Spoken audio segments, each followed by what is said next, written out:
Hi, my name's Satveer and I'm here today to talk about self-harm. I'm going to do 3 videos, the first of which is going to give you guys a better understanding of what counts as self-harm, what are we talking about and what can lead to self-harm, the experiences. Then we'll look at what the functions of the behaviour are.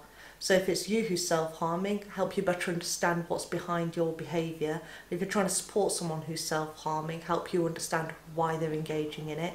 And the final video will look at how best to support someone who's self-harming. And some of the things around that will be around language use and alternative strategies, which once again will be beneficial to you as well if you are watching this because you self-harm.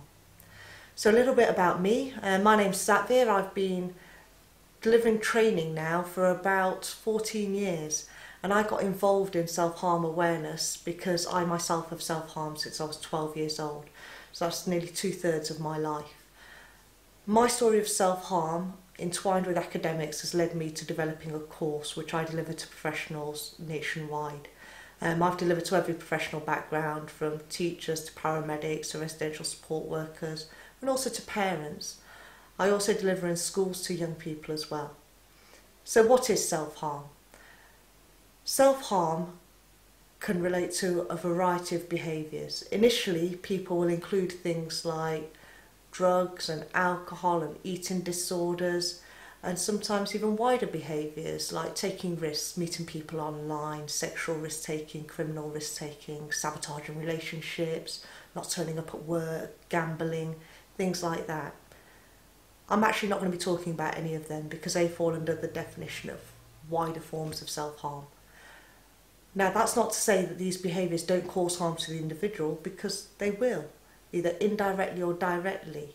And sadly, some of these behaviours, including misusing alcohol, taking drugs, eating disorders, being in negative relationships, may lead individuals to self-harm in the forms that I will be talking about.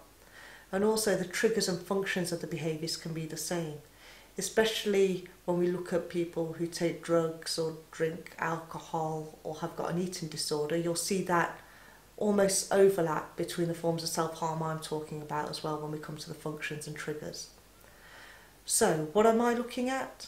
A narrower set of behaviours. Self-harm is going to be broken down into 2 parts, self-injury and self-poisoning. Self-poisoning as a form of self-harm includes things like overdosing on medications, prescribed or not prescribed, or drinking substances such as bleach or windscreen wiper fluid.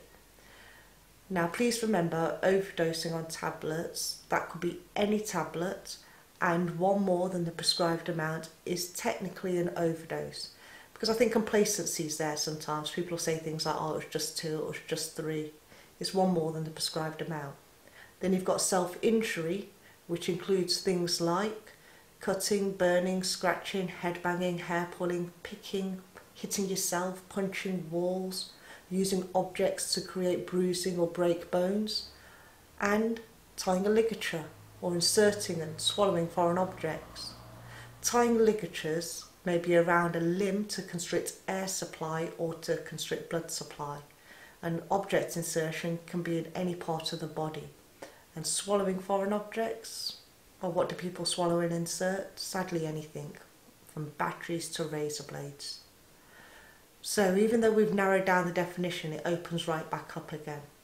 Please note that when we talk about self-harm, people are often self-categorised. So if I had anorexia, I would self-categorise to I've got an eating disorder, whereas someone who's cutting will self-categorise to I self-harm. So it's the self-harm behaviours that I'll be looking at today.